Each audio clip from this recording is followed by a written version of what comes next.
आज की इस क्लास में आज मैं आप लोगों को पढ़ाने वाला हूँ कक्षा 11वीं के भौतिक को पढ़ाने वाला हूँ। तो इससे पहले वाले वीडियो में मैंने अध्याय 1 और अध्याय 2 के कुछ टॉपिकों को मैंने क्लियर कर दिया है। आज हम आगे से पढ़ेंगे जहाँ से हमने छोड़ा था।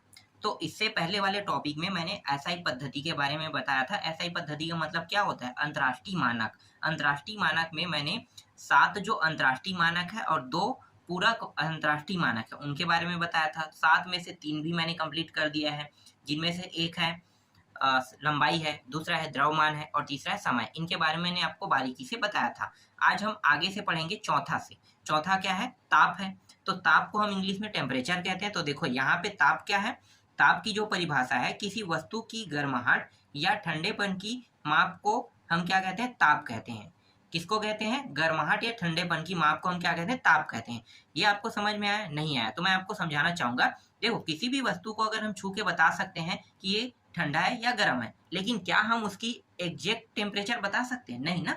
तो इसके लिए ही टेम्परेचर मापी का निर्माण हुआ है। तो टेम्परेचर मापी का मात्रक क्या है? ताप का जो मात्रक है वो है केल्विन है। केल्विन का मतलब क्या होता है? इसे हम के से प्रदर्शित करते हैं। के इसका संकेतक है। तो केल्विन क्या है? ताप का मात्रक है।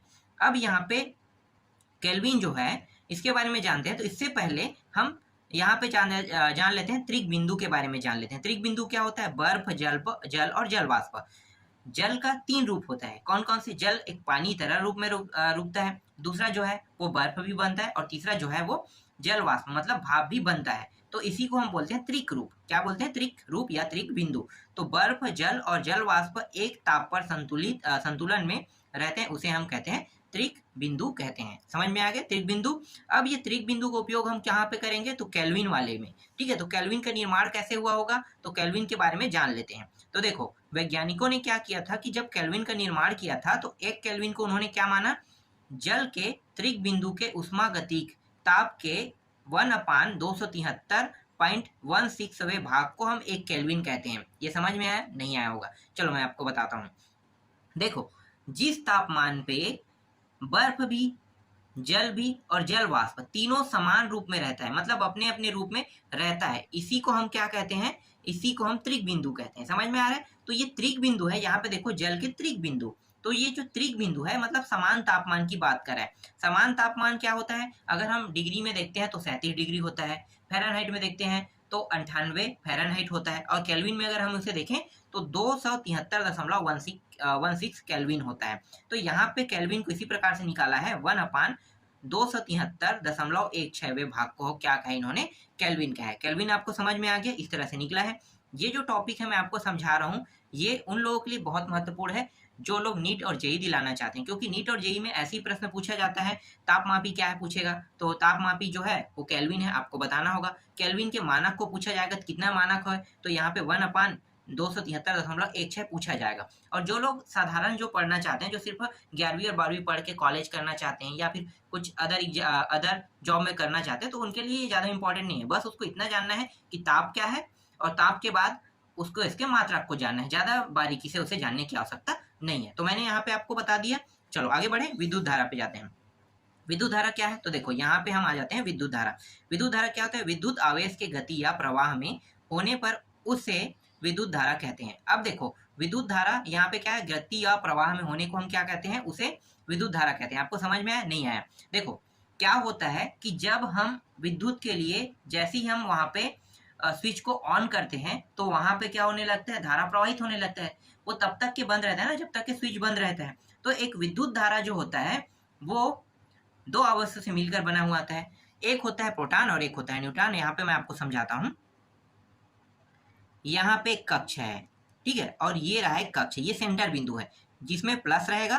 प्लस इसका मतलब क्या है? इसमें प्रोटॉन भी रहेगा और न्यूट्रॉन, प्लस आवेश, और यहाँ पे प्लस आवेश जो रहेगा इसमें प्रोटॉन भी रहता है और इसमें न्यूट्रॉन भी रहता है। लेकिन ये जो बाहरी आवेश है इसमें रहता है इलेक्ट्रॉन रहता है। ठीक है, क्या रहता है? इलेक्ट्रॉन।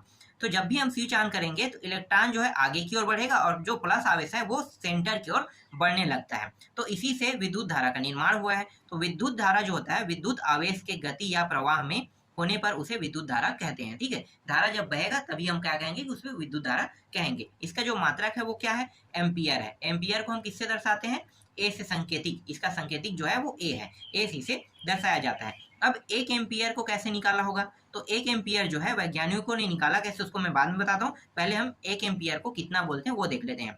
तो 2 × 10⁻⁷ न्यूटन अगर बल किसी पे दिया जाता है उसको हम कहते हैं 1 एम्पियर कहते हैं। अब वैज्ञानिकों ने 1 एम्पियर निकाला कैसे होगा? तो वैज्ञानिकों ने निर्वात का मतलब समझते हो? निर्वात का मतलब होता है जहाँ पे हवा ना हो, जैसे कि स्पेस। इसीलिए स्पेस में स्पेस सूट लेकर जाते हैं वो लोग। क्यों? क्योंकि वहां पे हवा नहीं पाया जाता है। तो निर्वात में इन्होंने क्या किया कि 2 तार लिया, ठीक है, 2 तार, ये ए तार है और ये बी तार है, और दोनों की जो दूरी है वो कितना है? 1 मीटर है। जब इन पे आवेश दिया गया तब उन्हें प्राप्त हुआ 2 × 10⁻⁷ न्यूटन बल प्राप्त हुआ। इसी को उन्होंने क्या किया? 1 एम्पियर माना। समझ में आ गया? 1 एम्पियर किसको माना? 2 × 10⁻⁷ न्यूटन अगर बल किसी पे आरोपित होता है तो उसको उन्होंने कहा कि ये 1 एम्पियर होता है। पांचवा टॉपिक आपको समझ में आ गया। पांचवा जो है मानक है, ठीक है। छठवां मानक देखते हैं। छठवां मानक क्या है? तो यहाँ पे देखो, छठवां मानक है ज्योति तीव्रता है। ये क्या होता है? कोई प्रकाश स्रोत एक स्टेडियम घन कोण के अंदर किसी निश्चित दिशा में प्रति सेकंड जितनी प्रकाश ऊर्जा उत्सर्जित करती है उसे उस दिशा में उसकी ज्योति तीव्रता कहते हैं।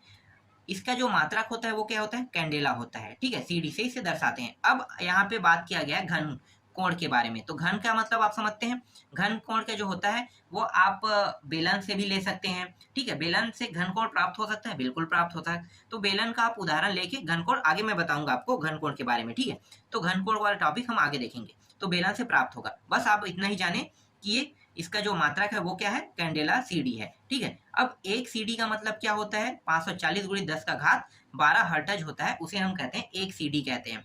और यहाँ पे 1/683 वाट स्टेडियम होता है, इसको भी हम 1 सीडी कहते हैं। सीडी का मतलब कैंडेला होता है, ठीक है। तो ये चीज आपको याद रखना है, ये आपके एग्जाम के लिए बहुत ही महत्वपूर्ण है। चलो आगे देखें। इसके बाद देखो 7वां क्या है? पदार्थ की मात्रा।